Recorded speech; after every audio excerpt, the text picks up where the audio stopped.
Okay, so now we will going to start this session. So once again, good afternoon for everyone. I, Dr. Archana M, welcome all the delegates for today's national webinar on the topic Need for Developing Gender Sensitivity During the Pandemic Times, which is jointly organized by Departments of Sociology and Psychology. So now I request our beloved principal, Dr. Umagi Nelema, to welcome the delegates and introduce about our society as well as our institute. Over to you, Ma. Thank you, Archana. Good afternoon to everyone. Good afternoon to Dr. R. Indira ma'am, the sociologist. We are really happy to spend a quality time with you.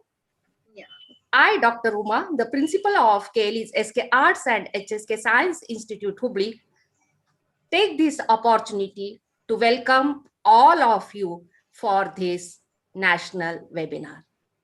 The KLE Society is the personification of education, research, and healthcare with a sole vision to enrich and empower individuals to become successful and responsible citizens. The guiding force and rare visionary behind the enormous growth and success of the KLE Society, Dr. Prabhakar Kore, has transformed his lives through health, care, and education. The KLE Society has benefited immensely from the invaluable contributions of our board members who have worked tirelessly to uphold the legacy of KLE. KLE Society's SK Arts College and SK Science Institute Hubli was established in 1952. The HS Kothambri Science Wing made a beginning in year 1966. Our college is affiliated to the Karnataka University, Dharwad. We are offering UG programs and PG course, that is mathematics. College is accredited consequently A grade in 3 cycles of NAC and is heading towards 4th cycle of NAC with quality sustenance and enhancement. Our alumni are sprawled throughout the nation and world. Presently, some I can mention here proudly. Our prominent alumni are leading posts in Indian politics also. Basavaraj Horatti, a 7 times LMC, is holding a key post as a chairman of the Karnataka Legislative Council Speaker. At the same time, the Prahlad Joshi sir, a cabinet minister and minister of parliamentary affairs, coals and mines, are the prominent alumni. Apart from these, the philanthropists, educationalists are sprawled over the nation and all over the world. With this brief introduction, I welcome Dr. R. Indira ma'am, an eminent scientist and a sociologist, to this a national webinar on gender equality. Welcome, ma'am. Welcome. Thank you. Thank you, ma'am, for your warm welcome. So now I request Dr. Nagesh YN sir, HOD of Sociology Department, to introduce today's resource person, Dr. R. Indira ma'am. Over to you, sir. Thank you, Archana. Good afternoon, everyone.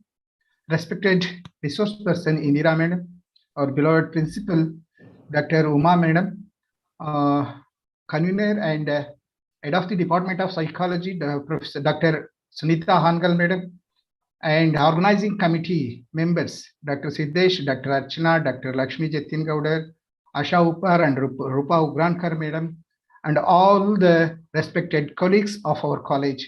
I once again welcome you. At the outset, I would like to take this opportunity as a proud privilege to me to introduce such a great resource person, Professor R. Indira madam. Professor R. Indira, formerly professor and chairperson of the Department of Sociology at the University of Mysore, is the immediate past president of Indian Sociological Society. She is currently scholar in residence at the Center for Women's Studies, Bangalore University. During her 42 years of service at the University of Mysore, she held such positions as Director of International Center, Dean of Faculty of Arts, Honorary Director of the Center for Women's Studies, member of the Syndicate and Academic Council, IQAC, and many other university committees and bodies. She is presently a member of Board of Governors of the Institute for Social and Economic Change, Bengaluru, the second court of Karnataka Central University, Gulbarga. Advisory Board of the STM Institute of Management and Development, Research Advisory Council of Stella Mary College, Chennai, Chairman of the Institutional Review Board of the Research Wing of Asha Kiran Hospital and Trustee of Public Health Research Institute of India, Mysore. She has served in different capacities in several different NAC peer teams, was a member of the committee constituted to work on integrating gender issues in the evaluation framework of NAC. She has served as a UGC nominee as advisory boards of SAP program of Jawaharlal Nehru University, Shivaji University, Osmania and Annamalai universities. She was also invited as a visiting fellow at the University of Delhi and scholar in residence at Kuvempu University, Shimoga. Madam has also coordinated the Society and Education course in the EPG Pathashala program, an MHRD initiative under its National Mission on Education through ICT. 27 students have obtained their PhD degree under the madam's guidance. Professor R. Indira has worked as a lead researcher in many national and international research projects having a strong focus on social issues.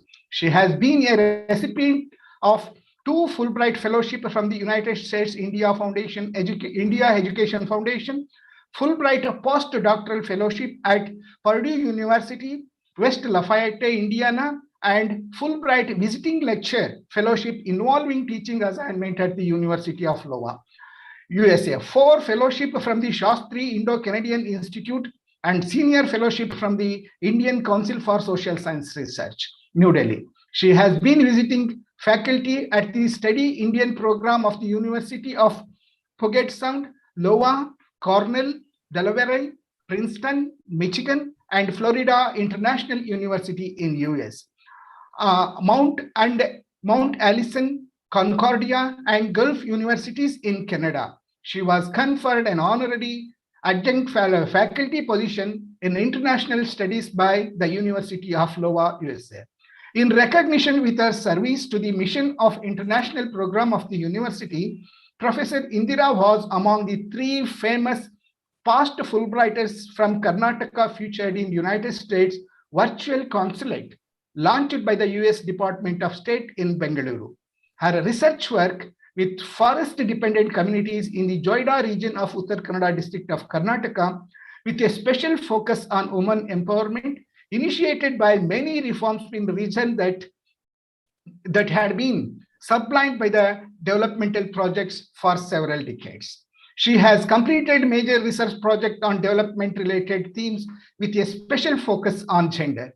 Dr. Indira has authored several books, articles in journals, entitled volumes, and newspapers, both in English and Kannada, and has been contributed and edited to subject encyclopedias, dictionaries, journals, theme-based books and translation project, and has been conferred literary award and recognition for her works on social issues. This includes Triveni Award, Sadhodita Award, and H.S. Parvati Endowment Award.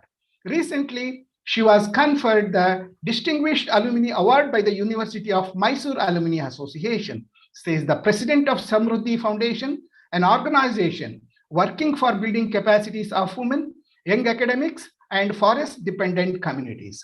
Her fortnightly columns published in the leading Kannada daily Prajavani brought to the public domain many issues of sociological significance and continue to be cited in many works on related themes.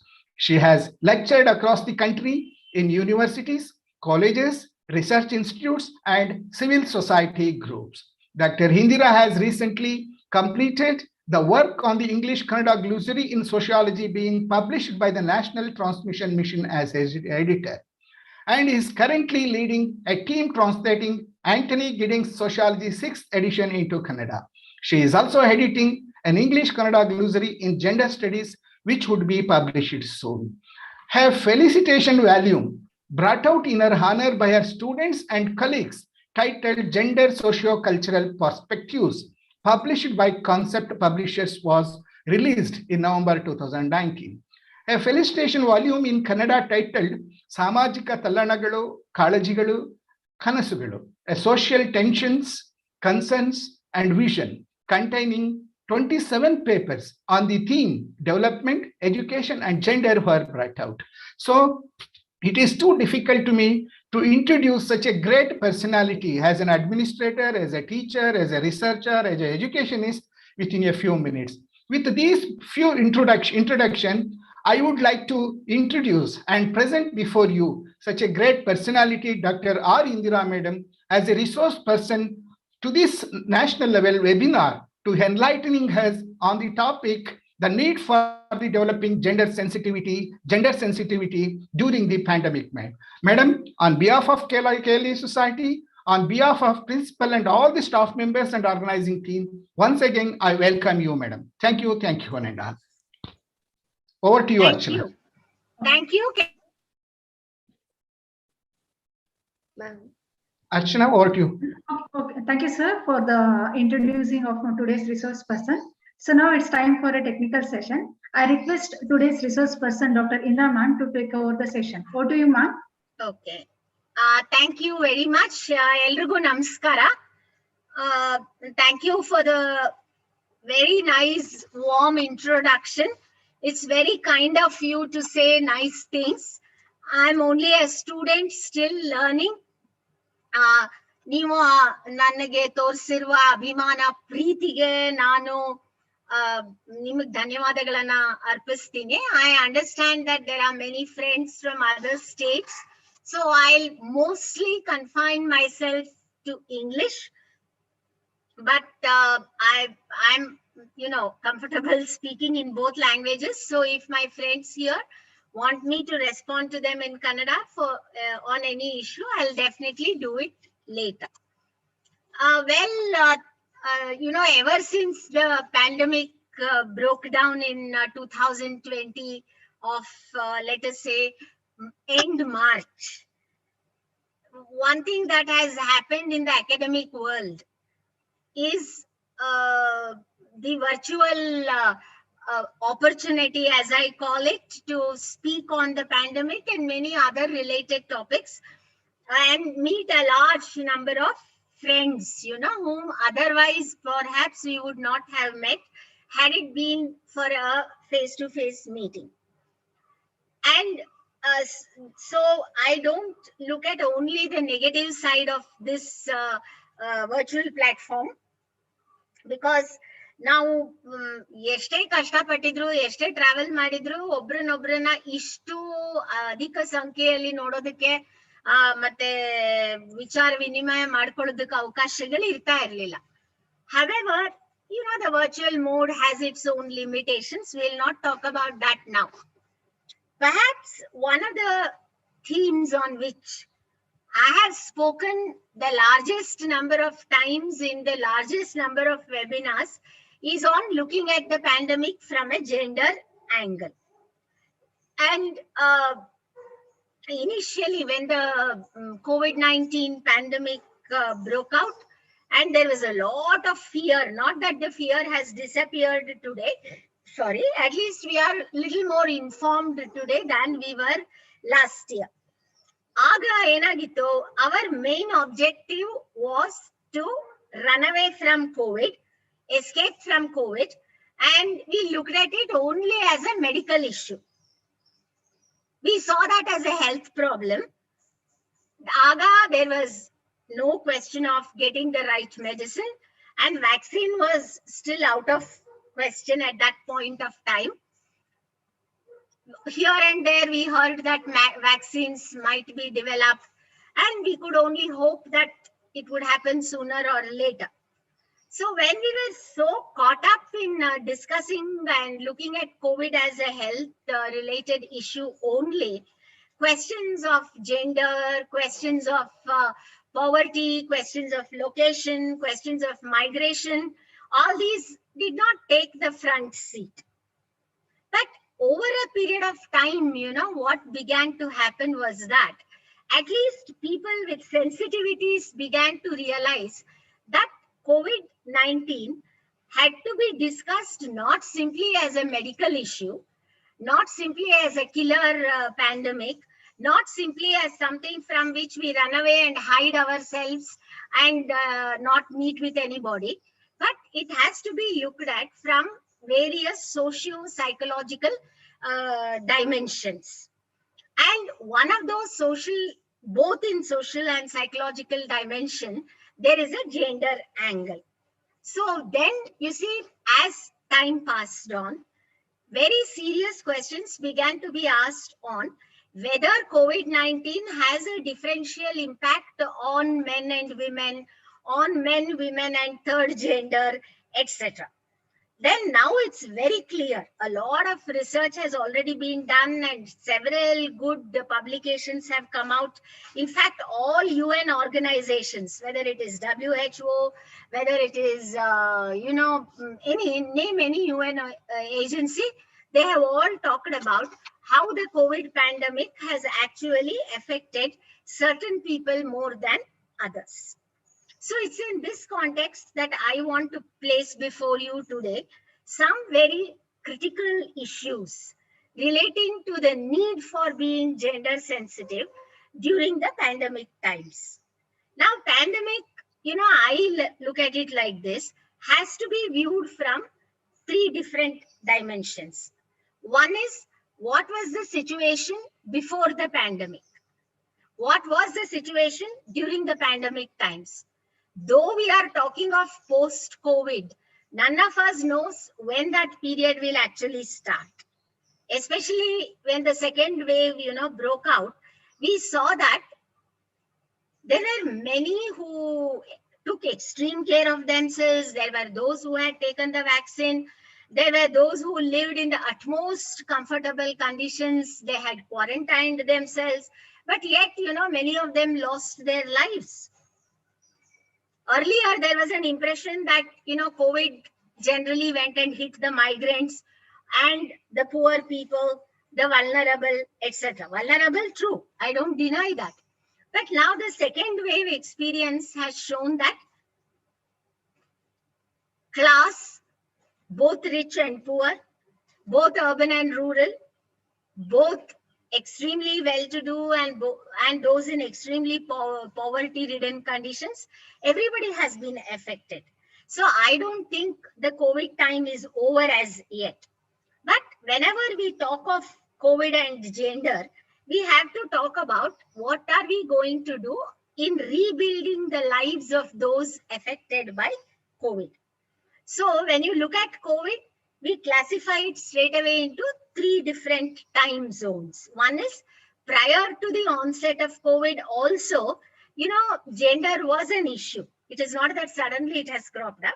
There was always gender bias in healthcare, gender bias in utilization of resources.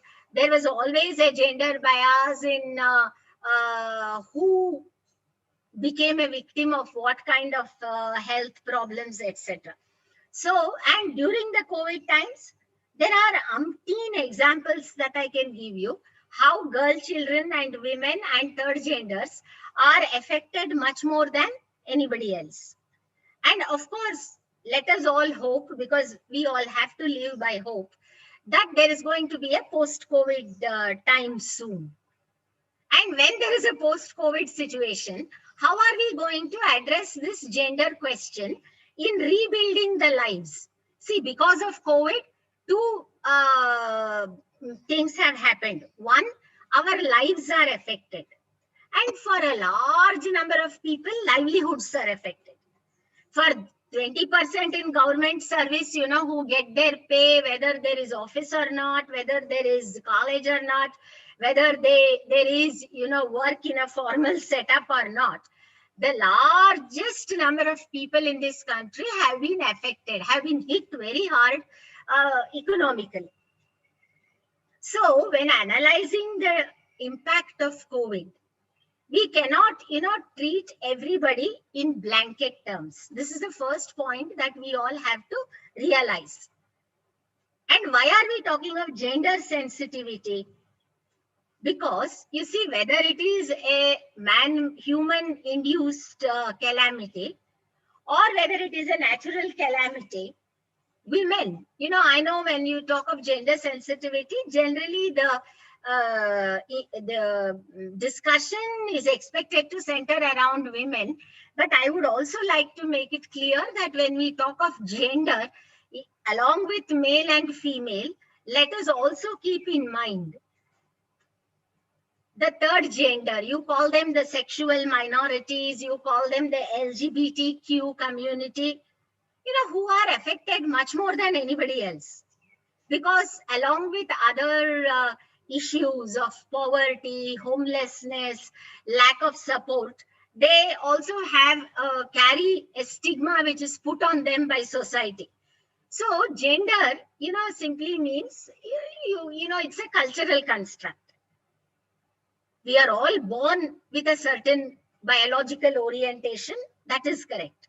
However, how I behave as a woman, what happens to me as a woman, what happens to somebody else as a man, what happens to another person as an LGBTQ member, depends upon how culture and society construct our images. So gender, the word gender, is not just about biology. It's not just about the biological makeup of a person. It is about how society looks at me and how I look at society, where I place myself and where society places me. And that is why you need to be extra conscious, extremely conscious about how the pandemic has affected certain groups more than others. I told you, for example, that when there is a natural calamity or a human-induced calamity, women are affected most. I'll give you a very quick example of what happened during the tsunami. Now there are, hundreds and hundreds of studies of what happened all over the world in wherever tsunami, went and hit human life. But in many coastal regions, you saw that when, the tsunami hit, because people were not prepared for that kind of a debacle to happen. So mostly, especially in fishing communities, this is only one example that I'm giving you. The men were out fishing in the sea because they go very early in the morning, and women and children stayed back home. And when the tsunami hit and, all these boats and the men were gone, the women were left behind with young children. So they faced life with a bigger challenge. And now then they started looking at the impact of tsunami from a gender angle.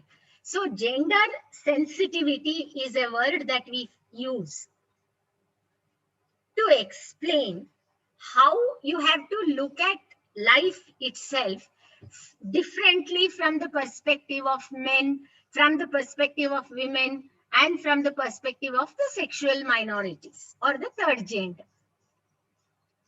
There is no meaning in asking the question, why should we be gender sensitive?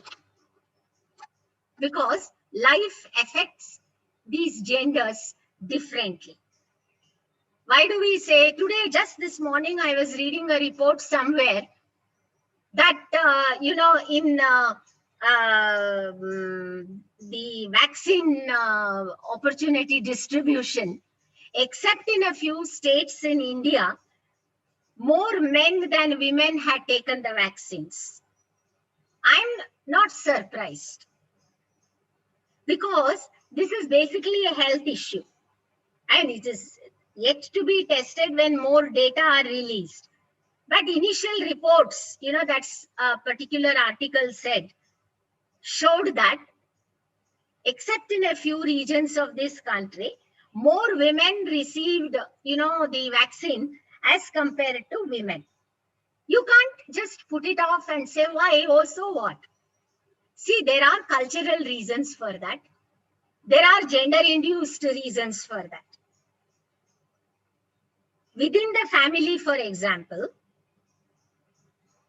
men go out more, men have better access to information. And in many communities, women, have been culturally kind of pushed inside the house. They have to depend on others to take them out. And in many families, it may so happen that they don't have the knowledge of where the vaccine is being given. They need somebody to take them out. So this is now a new dimension which we need to look into. Just this morning, I saw that somewhere. See, now there is this clamor, for getting the vaccine. And I also heard, that in some places there were more women than men. That was in some booths, that's all. But now that this information is coming out, it is for us, especially the social scientists, to go and look into this angle. This is gender sensitivity. Is it true that more men than women have received the vaccine? If yes, why, where? What are the reasons for this? And how do you ensure that gender is not going to play its part in who receives the vaccine? Likewise, when the pandemic started, women were hit very hard basically because, you see, on the face of it, everybody said, oh, working from home is very safe for women. This is a typical patriarchal mindset, which believes that the COVID or no COVID, most people still think that women are very safe at home. They consider family the safest space for women. But now COVID has shown that it is not true. One, see, a word called shadow pandemic is being used to refer to the violence that women and girl children have been going through because of the COVID impact. It is one thing to say that they are safe at home. That is not correct at all in all circumstances.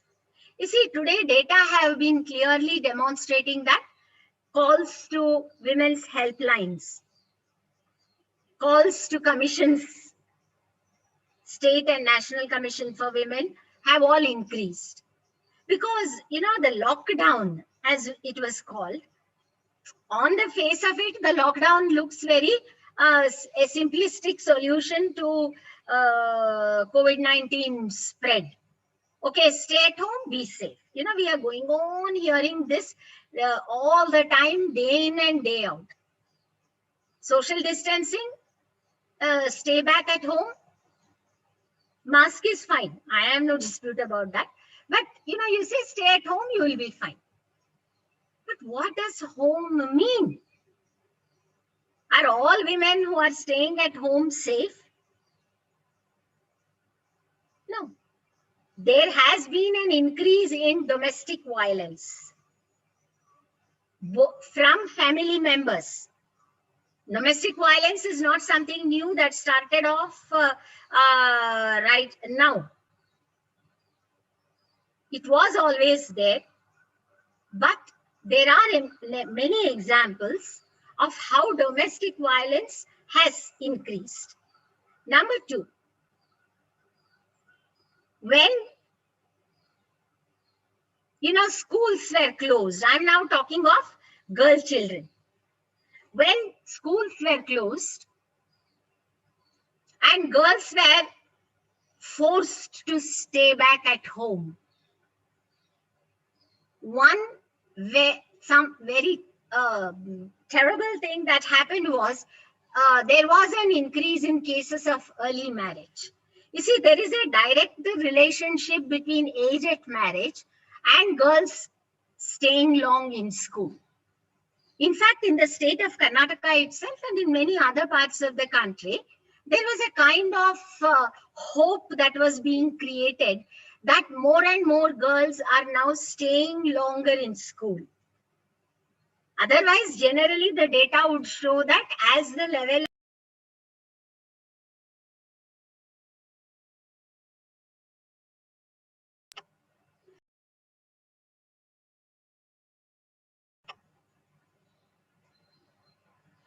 Now, can you hear me? Hello? No, No, I now don't it's know. It's audible. getting muted. I didn't touch it, but maybe sorry. So the data show that as level of education increases, the number of girl children decreases. But over the last few years, there was a lot of hope that was created because more girls were staying on in school. Because, you know, the example of our own neighboring state, Kerala, will show that as long as girls remain in school, at least till grade 10, it is unlikely that they are married off at a wrong age. So when you talk of women's empowerment, when you talk of, you know, strengthening the, opportunities for young girls and women to find their paths in life, the first thing we have to ensure is that they have to stay in school for a longer period. If they go on from school to college, it is still fine. But what happened after COVID-19 hit us was that in many parts of the country, girls had to compulsorily stay back at home because schools were closed. As a result of which, many families, you know, thought that it was better to get them married. They felt that it was safer not to have girl children stay at home. So early marriage, one of the reasons why you need to be gender sensitive, and in future, you have to take care of this. It is especially the responsibility of academic institutions with which most of us here are associated to identify around us in our own neighborhood, in our own, physical spaces, how many girls have been married off at an early age. Collect information on this, share this with the concerned authorities. This is something that we have to do. And also another thing that happened was, you see, already the studies have shown that 30% of the people have lapsed back into poverty because of the COVID-19. Now, what do you mean by lapsing back to poverty? See, due to economic opportunities, due to varied jobs that were available, people's economic levels had increased. But because of COVID and the closure of the unorganized sector of the economy, several millions of families lost their jobs. And when they lost their jobs, they lapsed back into poverty. And among such people, women were the highest. What happened was that, you see, women mostly worked in the unorganized sector of the economy. An unorganized sector of the economy, we all know, is a sector where women are the last to be hired and first to be fired. There is no security of job. So when government industries closed, when hospitality industry closed, when hotels were closed, when malls were closed, and several other jobs on which women were dependent were closed, naturally they lost their livelihood base.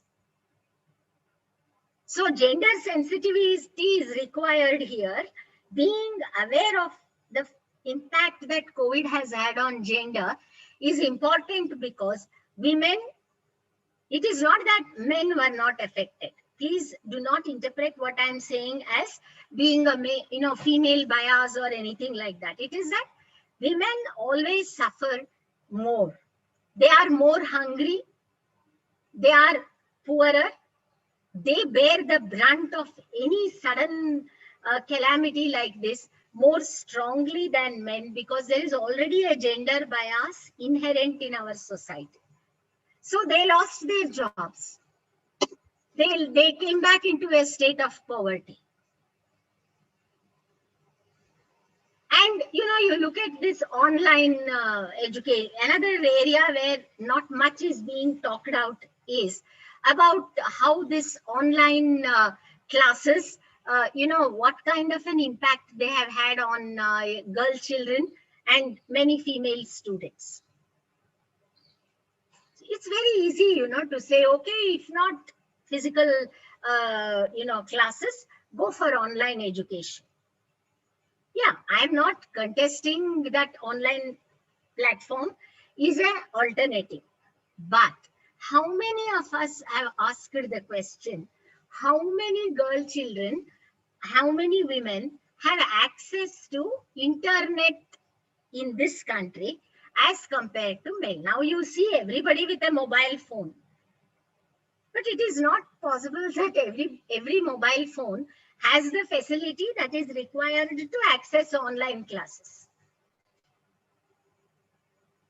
It is always more difficult for girl children to get access to the digital medium to procure knowledge as compared to their male counterparts. This is not just the case with India. It has happened in countries, which have severe levels of inequality.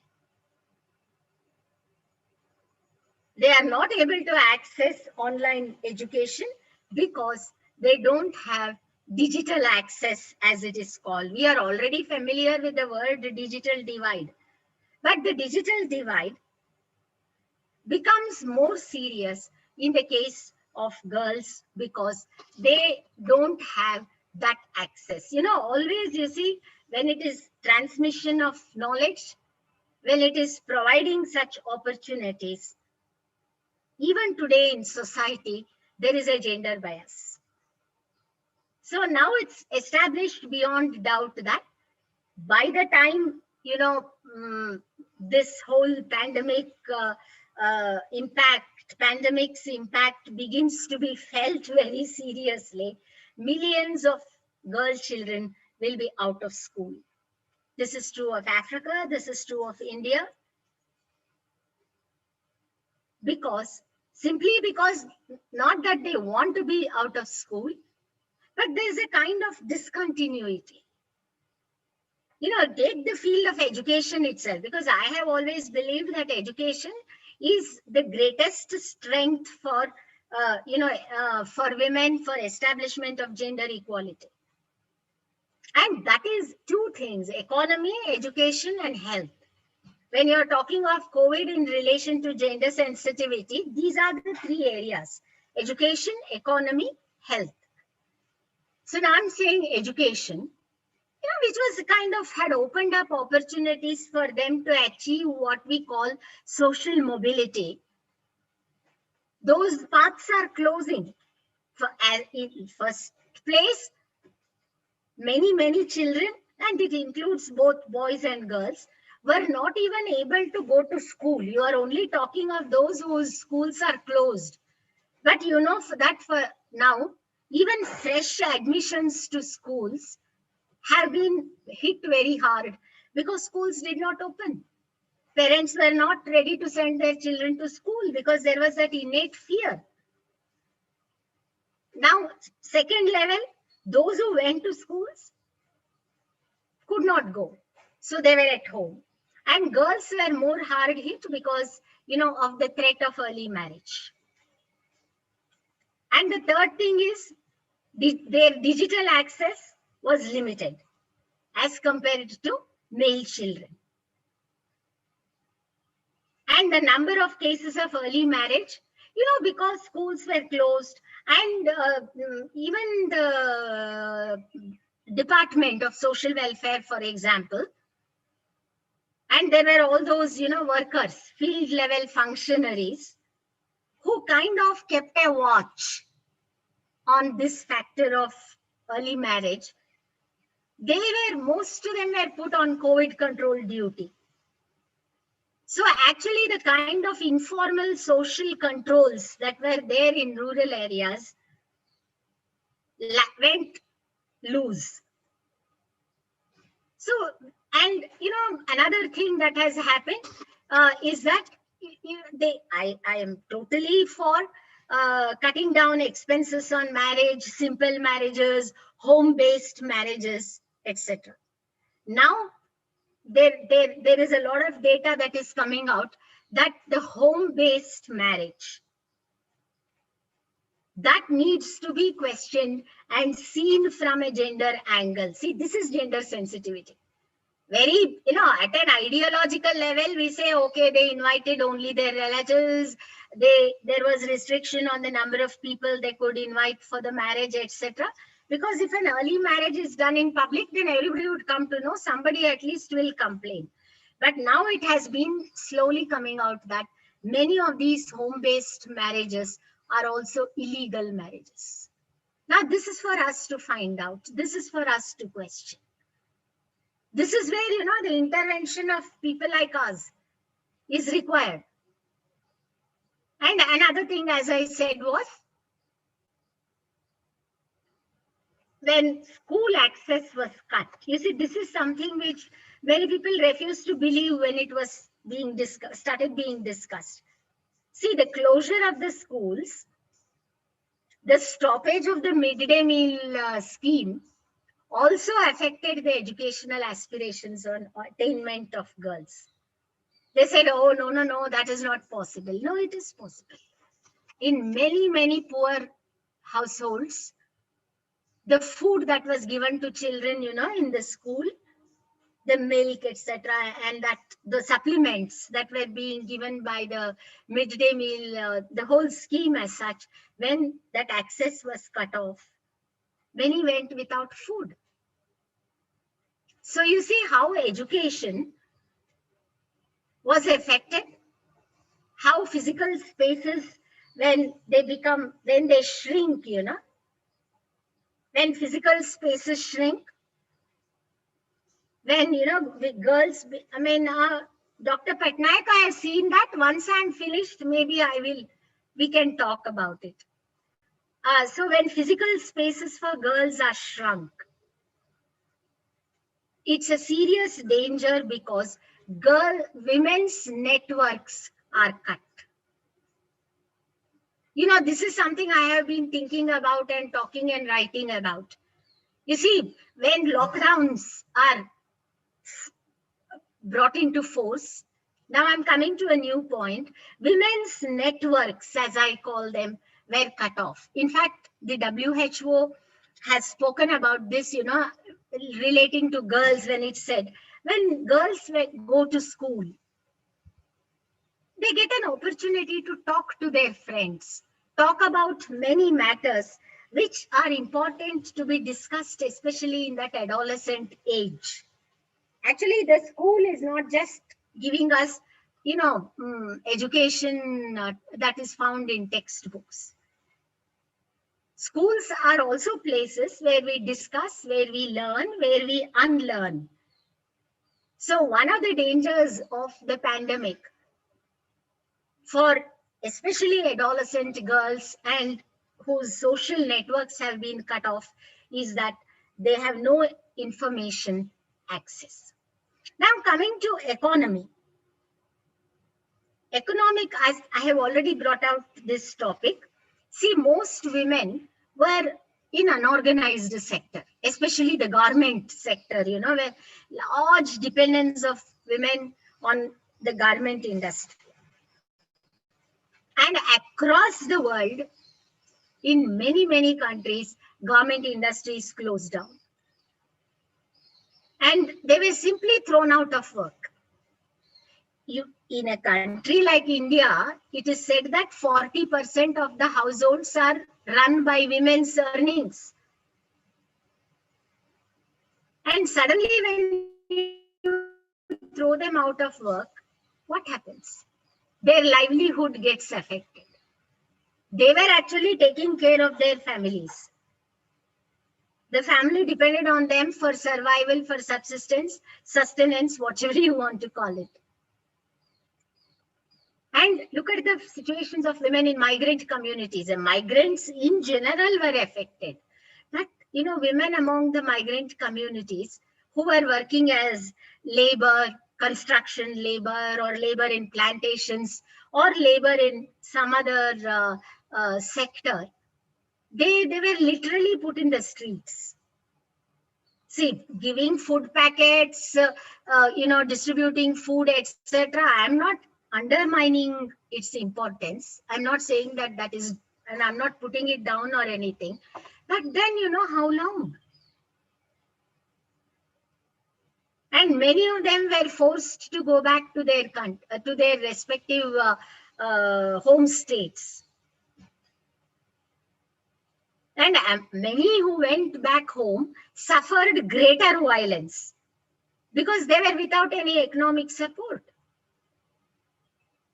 Now, there was a study which came, even as early as last year, August, September, which showed that the largest number of migrants who reached home did not have their names in the MGNREGA job card. So where is the question of finding a job? Where the job was not there in the first place? Second, even if there was a job, their names were not there. So you see, and I'm not saying that men were not affected, but women suffered all the more because they always are vulnerable for violence. And then coming to health, I told you that COVID initially and even today for a large extent continues to be viewed primarily as a health issue. COVID narratives are surrounded by vaccines and virus and, spread and now so many other related problems. But you see, right from the time the pandemic broke out, women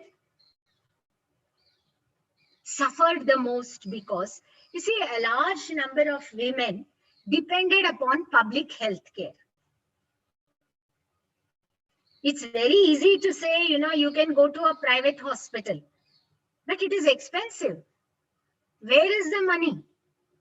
And given the fact that most of the public hospitals, even during the initial phases of the breakout of the pandemic, were concentrating on handling COVID cases, they just did not, entertain these women. Reproductive health, as the United Nations has said, was and continues to be one of the hardest hit areas.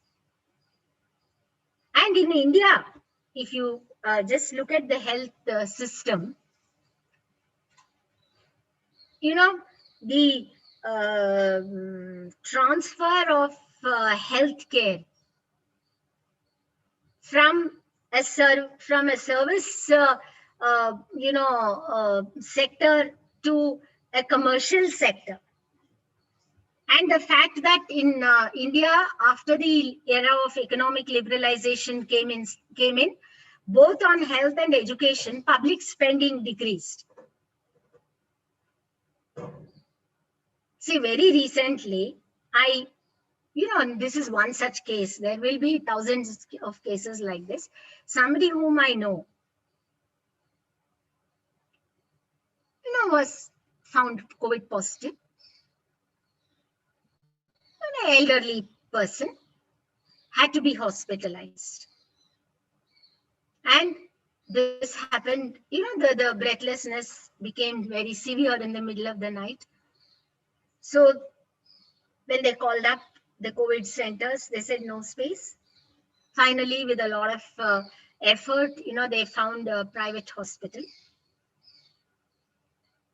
which agreed to admit this person, but condition 40,000 rupees for one night, only for hospital, not for CT scan, not for any of those other tests that had to accompany them.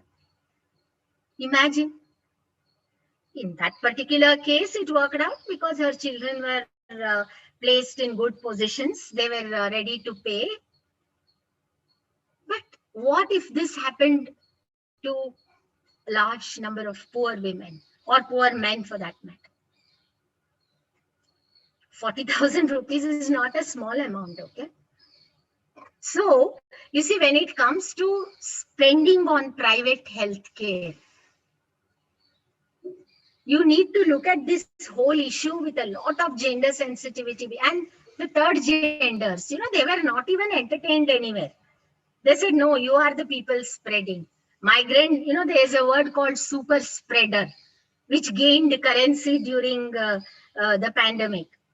Migrants are super spreaders. The poor people are the super spreaders. The third genders are the super spreaders. Where would they go? For those of us who lock ourselves inside the houses, don't even go near the window. See, the whole cultural definition of normal in India has changed now. What was once normal for us has become completely, something which we fear. So that is why this concept of new normal came. So you will see that in the matter of healthcare, one is more women, because of early marriages,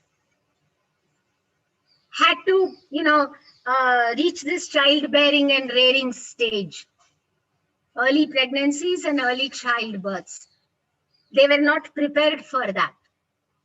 The other thing was hospitals were just not ready to address this issue of reproductive health care because they were also burdened. You see, I'm not blaming the state and the hospitals for police, everything. It's not correct because they were also caught by a surprise. Everybody was surprised. And, bulk buying. Is it possible for those who don't have a regular source of income? It is very easy for the middle class or somebody with money to sit there and comment and say, oh, I don't know why they have to go to the shop every day and crowd there. Why can't they buy 10 kgs? Buying 10 kgs is not easy for the poor, for the vulnerable. So like this, we can go on. But what I want to say is that the pandemic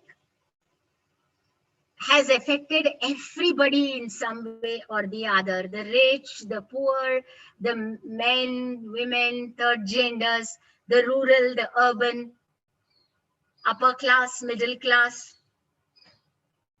Everybody it has affected. There is no doubt about that. There is no argument. We all accept that. But in studying the impact of COVID on different groups, we have to take into consideration economic situation, gender, location, lifestyle, food habits. It's very easy to say keep distance. In a house, in a house where 10 people are living under one roof, where is the question of distance? In a house where there are 3 rooms, it's okay. We can quarantine ourselves. But where is the question of quarantine? And always remember that in a society where women have always, been culturally trained to give up, to sacrifice, to kind of take upon themselves the burdens. Even in accessing, healthcare, even in accessing healthcare, accessing educational opportunities, accessing economic opportunities, they have always been, at the back in many situations. So gender sensitive means what is gender sensitivity mean? Asking questions about the impact of COVID from a gender angle. You should ask. See, it is migrants, for example. I can give you one example. Migrants, of course, some places they did have shelters for migrants to spend the night or to spend some time, etc. Also, they were, those days when they wanted to travel back to their home states, there were some trains. But then, because of a woman's bodily composition, there are certain times in her life when she requires privacy, when, some spaces are required. So what happened to those people? Was it possible to provide that kind of space in migrant shelters? Did anybody think of what kind of abuse happened in places where men and women were huddled together? So this is what gender sensitivity is about. It's not simply about giving food. It is not simply about, giving them train tickets. It's not simply about giving them groceries, etc. I'm not, as I made it very clear, I'm not undermining the importance of such support systems. But impact. Then education, I have already given you at least some 4-5 clear-cut examples where, COVID has affected girl children very harshly, especially adolescent. In fact, when the 10th standard exam happened, and last time, and they were giving statistics of number of girls and boys who attended. I was very happy to see that, because I saw, well, at that stage, high school, the number is almost equal. But now this is an area where we have to watch out. Now I'm coming to what should we do? I don't want to end without talking about our responsibility, because we all the time like complaining. Most of us only complain. Now, what can we do? What is our social responsibility? I have always been arguing that, you see, we are always looking at everything from a macro level, in a bigger level.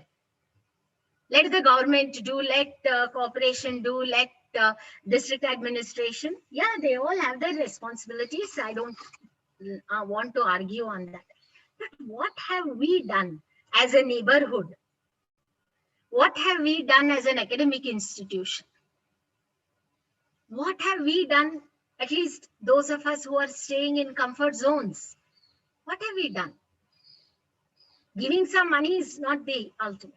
You see, I believe that if we really have to be gender sensitive, if we want to see that educational attainments of girl children or adolescents or others are not going to be affected very, very dearly, we can have places in our neighborhood.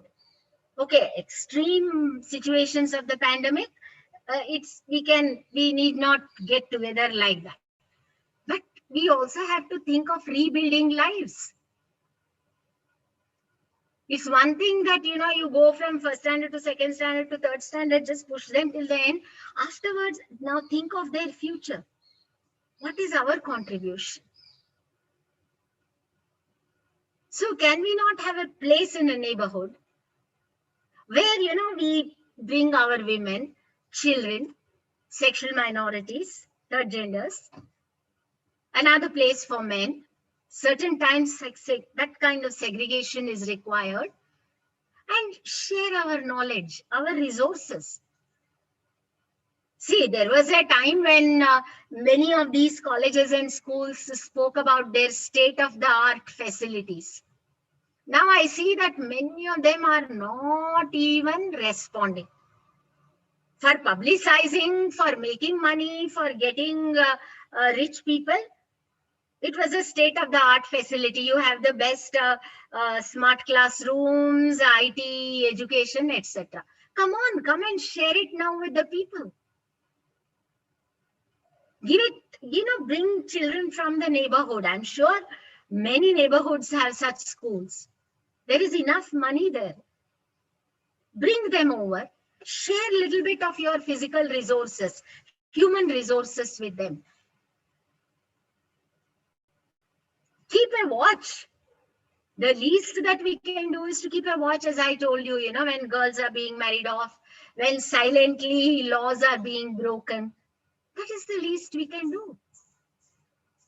How many people in big cities are living in apartment complexes? Yeah, we are scared. Everybody is scared. That is a different matter. But, isn't there a space where some time could be spent? Isn't there a space in a so-called very well-equipped school or a college to share one space in the neighborhood with those who are deprived of it? Likewise, healthcare. See, for the number of people that are there in this country, I think that our response has been quite supportive. Where people are less in number, it's a different story. Then I don't want to get into that logistics now. However, I want to end by saying, see, when you see COVID, the first reaction is, yes, how can I be safe? Yeah, let's all think of our safety. But next comes the question, can I do something? You know the number of families that have been literally gone into the streets now, especially the second wave. It's not that we always think of ourselves. There are so many children literally in the streets. And for an adolescent girl, if I can pin it down and give a specific example, there are difficult times in life. For a woman, all of a sudden, who has lost her spouse or the person who was the breadwinner, there is always, we must remember when you talk of gender, gender also needs to be seen in the context of biology, little bit, at least to some extent. You have to recognize that because of the biological makeup. At certain points of time, women, girls require that special attention. So COVID as a pandemic, as a health hazard, has broken our lives and livelihoods, but it hasn't impacted everybody the same way. It has made a difference. So when you talk of gender sensitivity during COVID times, pandemic times, you should see how you analyze the impact of COVID on different genders. 1. 2, as I said, what is it that we can give back in a small way? That's all. Not everybody may not be in a position to, engage in community rebuilding on a large scale. However, in our own small ways, we can always give back. And I hope that, now they are talking of cases coming down. They are talking of things returning to little bit of a normal condition after this week is over. And now we have to think of how we can rebuild lives, ensure lives and livelihoods, support. So I think I will stop here. Thank you very much for this opportunity. If you have any questions, please either put them in the chat box and I'll take it all and answer.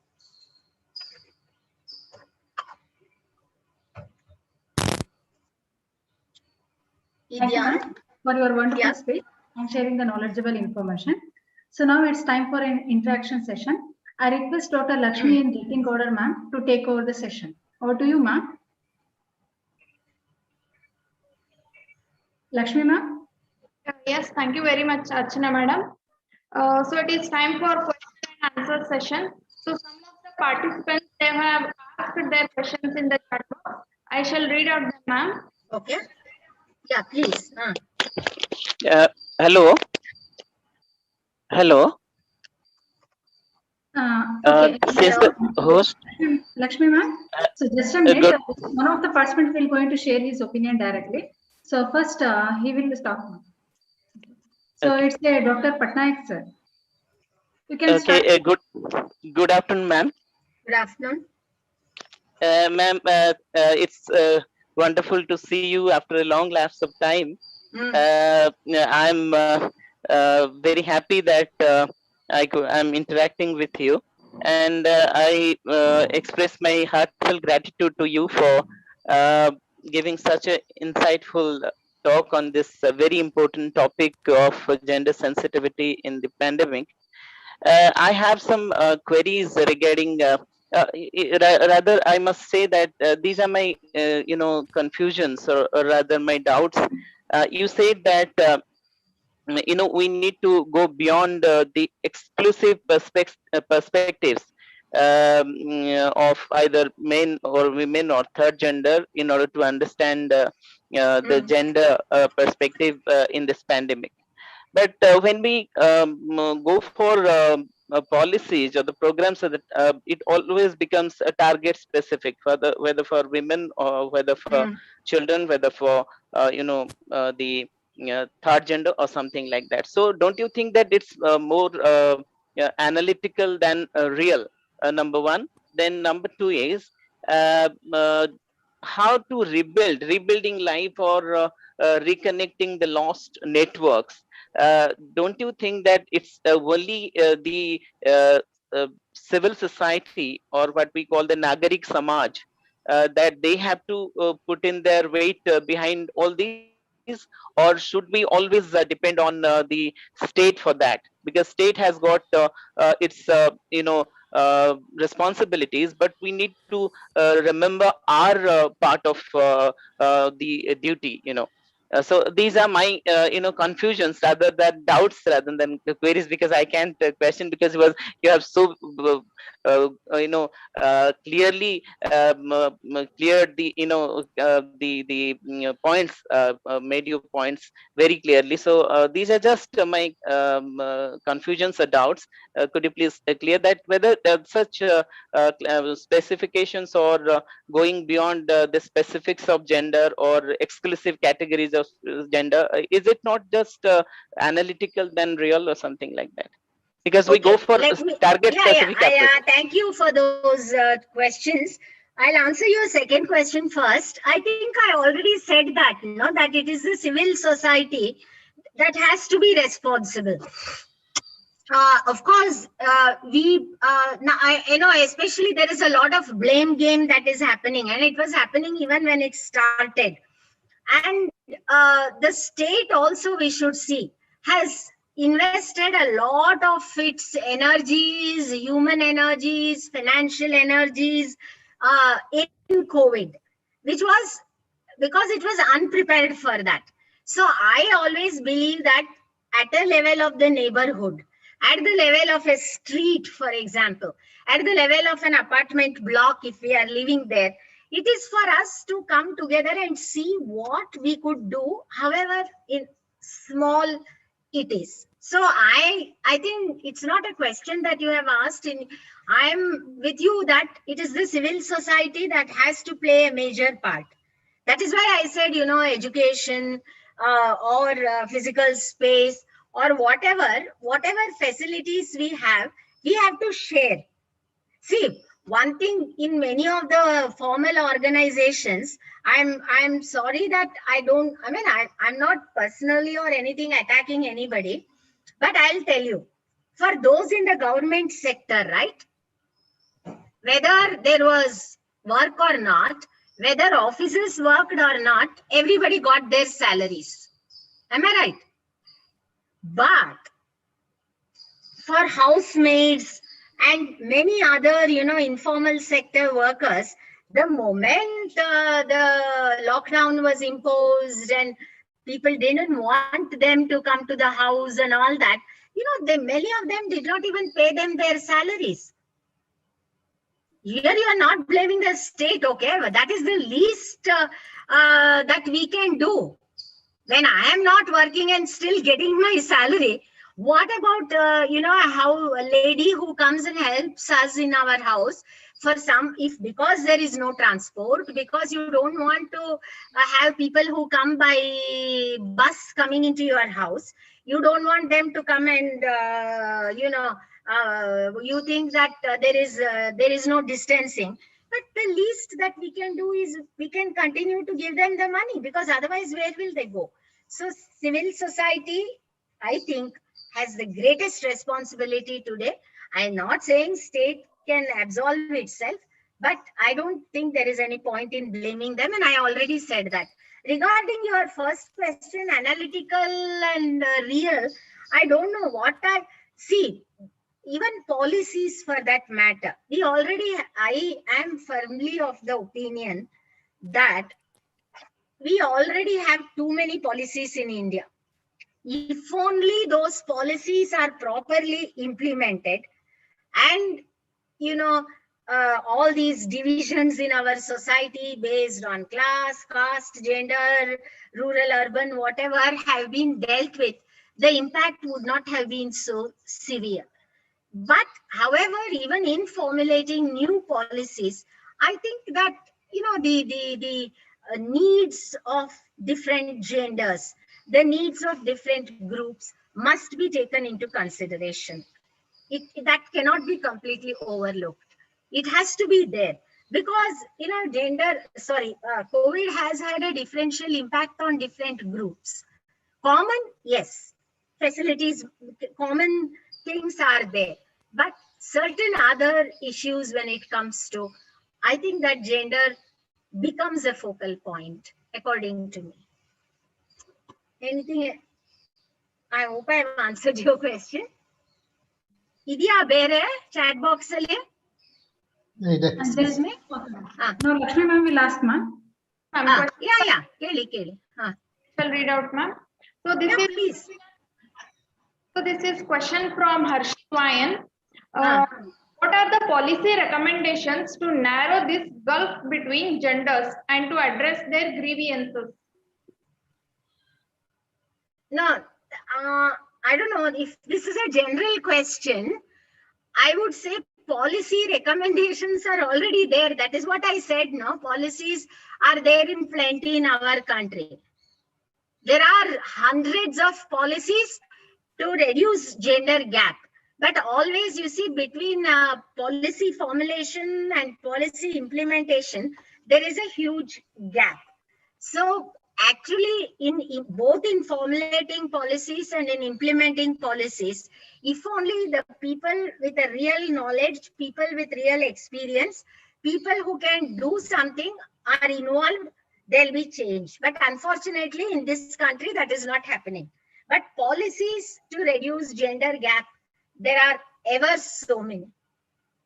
They're already there. COVID, even before the COVID pandemic hit us, at a national level, at a state level, at a panchayat level, at a corporation level, there are hundreds of policies if you put them all together.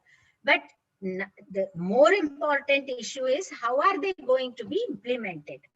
The implementation aspect, if it is given proper, space, definitely we can reduce to some extent at least. Yeah, please, next question, please. Thank you, ma'am. So there is another question from Rachana Badi. Those who have come out as part of LGBT plus community, so there could be the reason for early marriages, harassments, exploitation, or even education. Sorry, but please read the first part of the. Yes, ma'am. Those who have as part of LGBT plus community, so there could be a reason for early marriages, harassments, exploitation, or even education. I don't know. It's not very clear to me, that question. Those who have come out of where? Just says, I will repeat that then.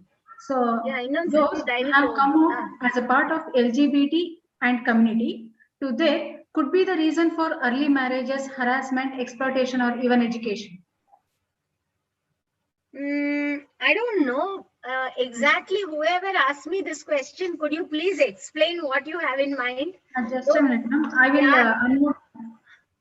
Harshit Wayan. Those who have come out means what? Come out of where? You said LGBT community, right? So Harshit Wayan. Yeah, please explain you what you mean by that. If you want to share your opinion, you can directly ask now. Yeah, that please explain what you mean, and then it will be clear.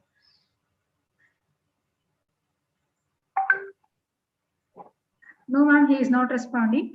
Sorry, ma'am, that question was not asked by me. No. So, okay. Maybe some other person.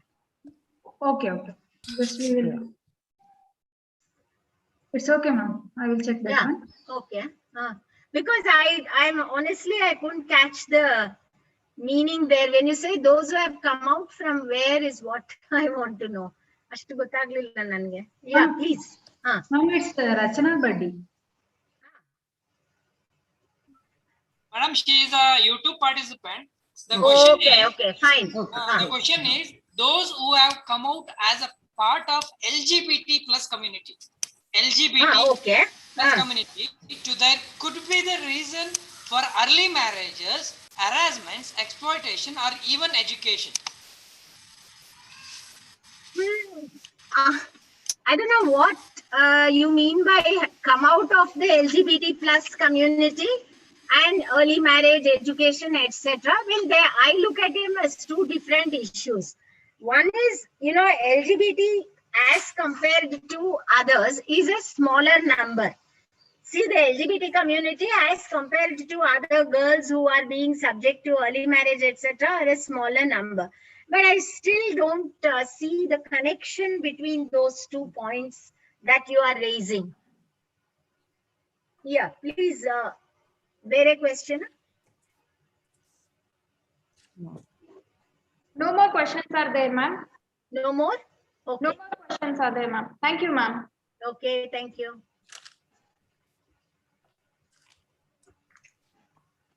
Okay, thank you, ma'am. So just a minute, she is responding in YouTube. So she is saying that if they say that they are gay or any third gender, she is responding like this, ma'am. What is she saying? They are gay or any third gender. They are gay. Yes, ma'am. They are third gender. Yes, ma'am. They are she is responding like that one in chat box. Please read it again. What is she saying? She is just saying that it is like if they say that they are gay or any third gender. No, I didn't understand the question. I don't know they see the LGBTQ is lesbian, gay, bisexual, third gender, queer. That is the group. That is the group. Okay. Okay, ma'am. It's okay. So thank you, ma'am. So now I request our principal, Dr. Umavi Nelle, ma'am, to address the presidential speech. Over to you, ma'am. Thank you, Archana. Dr. Indira, ma'am.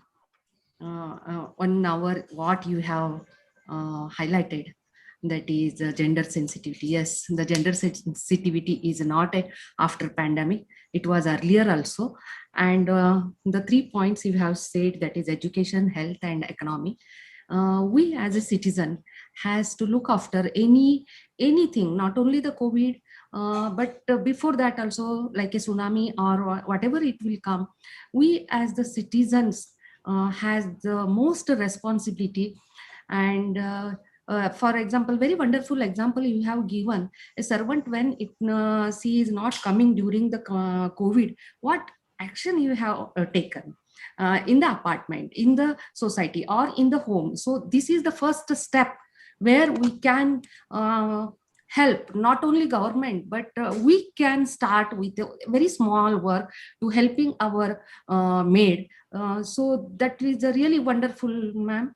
And every aspect, because your abundant knowledge on the gender sensitivity or gender equality showed that yes, we have to be with the support of such people who has suffered a lot, either pandemic or any disasters. So this is a very kind, very different, informative session, ma'am. We all of us know that within 1 hour or 50 minutes, we can't complete this most important aspect, that is gender sensitivity. But you have highlighted all the points and made clear everything. And our students are really happy, and our staff also has got the advantage. I wholeheartedly, on the behalf of the KLES management and on the behalf of the students, wholeheartedly, I thank to you, ma'am. Thank you. Thank you. Thank you, ma'am. Thank you. Thank you so much. Now I request Dr. Sunita Hankal, ma'am, HOD of Psychology Department, to convey a vote of thanks to all. Over to you, ma'am. Thank you, Archana, madam. Good evening to one and all. On behalf of management of KLE Society Belgavi, and the Parivar of SK Arts College and HSK Science Institute, Hubballi, I, Dr. S.J. Hangal, from Department of Psychology, take this opportunity to express our sincere gratitude to the eminent resource person of today's national webinar, Dr. R. Indira Madam, the scholar in residence, Center for Women's Studies. Thank you, Madam, for all your wonderful inputs. And I'm sure these ideas, if practiced, would go a long way in creating an egalitarian and a just society. Thank you once again, Madam. Thank you. We are also thankful to our progressive and very supportive board of management, KLE Society Belgavi. I sincerely thank our principal, Dr. Uma V. Nirle, Madam, for all her constant support and guidance. Thank you, Madam. Thank you. Thank you. I place on record the efforts of our organizing secretaries, Srimati Asha Devi Uppar and Srimati Rupa Ugrankar. I also acknowledge the assistance of our technical team. Thank you, Dr. Siddesh Yambe, Dr. Archana, and Dr. Lakshmi Jatin Gaudar. My heartfelt thanks to all my senior and junior colleagues. I owe my special thanks to Dr. Y.N. Nagesh, head of the Department of Sociology, for all his efforts in jointly organizing this webinar.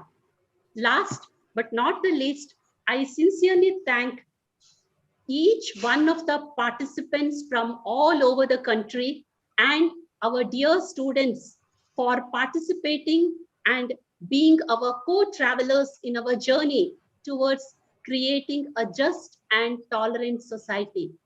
Thank you one and all. Stay home, stay safe. Namaste. Thank you. Yeah, Thank you, bye-bye. ma'am. Thank you. Thank you. Namaste. Thank you. Thank you, madam. Thank you very much, Indira madam. Oh, thank you. Namaskara. Thanks a lot. Shall we ತುಂಬಾ leave? ಖುಷಿ ಆಯ್ತು madam ನೀವು ಹೌದಾ, ನನ್ಗೂ ಅಷ್ಟೇ. ಸಿಗೋಣ ಯಾವಾಗ್ಲಾದ್ರೂ. Hopefully. Yes, ma'am. Sure. Okay madam Just a minute. No? So now I request all the participants to switch on their video so that I can take a snapshot. I'm requesting everyone to switch on their video.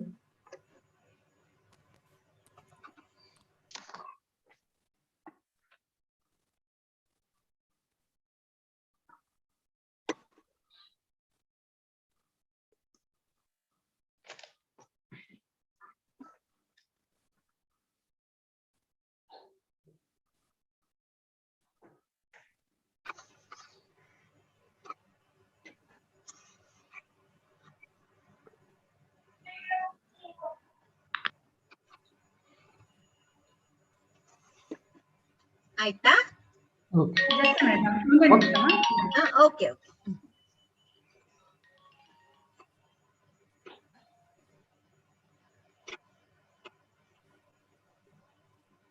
So, okay, ma'am. Thank So you. now I request all the participants to fill the feedback form. So which we are going to share in the chat box now. Okay, thank you. Bye-bye. Thanks a lot. Namaskara. It was nice thank you madam being thank with you you very all. Much thanks Thank you. ಸಿಗೋಣ ಹಾಗೆ. Okay So I am requesting all the participants to fill the feedback form. So we have shared that one in the chat box. Sir leave ಆಗೋದಾ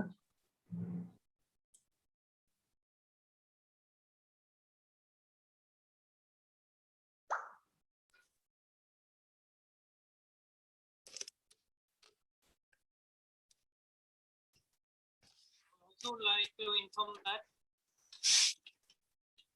you will be getting the certificates within 10 days. So you have to wait for certificates. And also I am requesting everyone to fill the correct email ID so that you will get a e-certificate correctly.